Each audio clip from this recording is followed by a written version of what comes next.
Well, one of Canada's most recognizable astronauts is making a stop in Winnipeg tonight. Chris Hadfield was the first Canadian to perform a spacewalk and was commander of the International Space Station. He is in Winnipeg tonight promoting his latest novel, The Defector.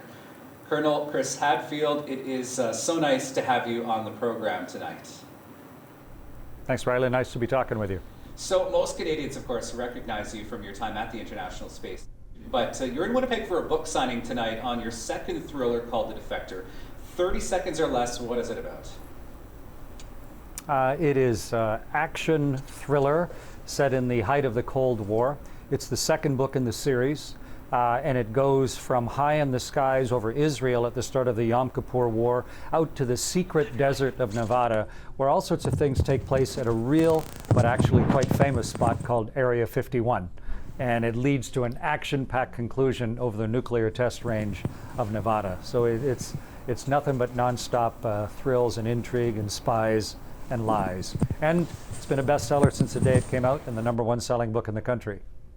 So The Defector is fiction, but how much do you lean on your own experiences as a fighter pilot in the storytelling? Well, I think it's 50% fact. And over half the characters in Defector are real people. So it's woven in amongst reality. And for me, I find that much more compelling when I'm reading a fiction book where I can't tell what's real and what's made up.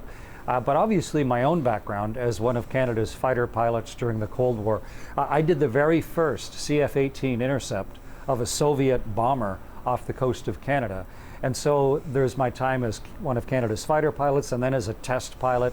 And all of that, of course, helps put me in a position to write a book like The Defector with a real, I think, background of deep personal expertise and authenticity. You're one of the most accomplished astronauts and fighter pilots in the world. What is it about being a fighter pilot specifically that you enjoyed? It's incredibly challenging. It's an important role for the country. We only trust a very few people to do it. I love things in life that kind of push me to the limit of what I'm capable, where I have to summon the very best of myself. I have to train for years and then be required to perform in something that has a lot of consequence. And that combination of doing something really worthwhile, doing something that serves a national need, but also that pulls the very best from me, I find that a really interesting way to go through life. And it led to being a test pilot and to being an astronaut and all the things that I've done since then. You know, reading The Defectors, there's something to take away from that book to relate to, say, what we're seeing overseas in several countries today. Yeah, we've been living in quite a lovely period of relative peace since the fall of the Iron Curtain back in the early 90s. But it's unusual in human history. We're much more, unfortunately, a warring species, just historically.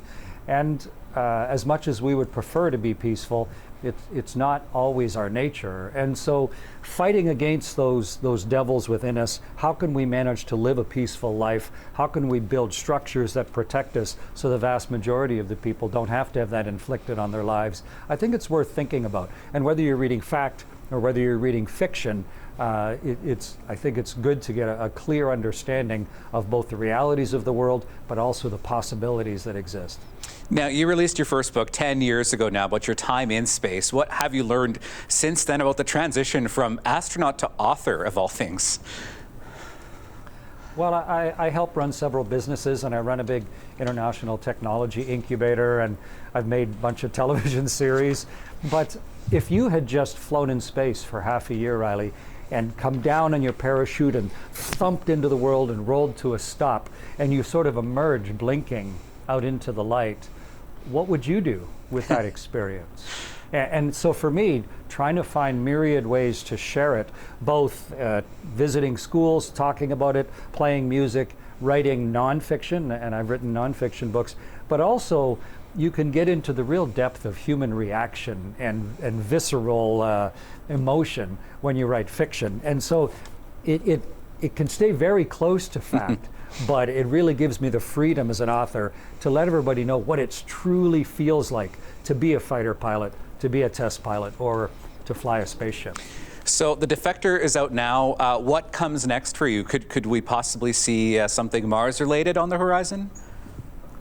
Well, the first book in this series is called The Apollo Murders.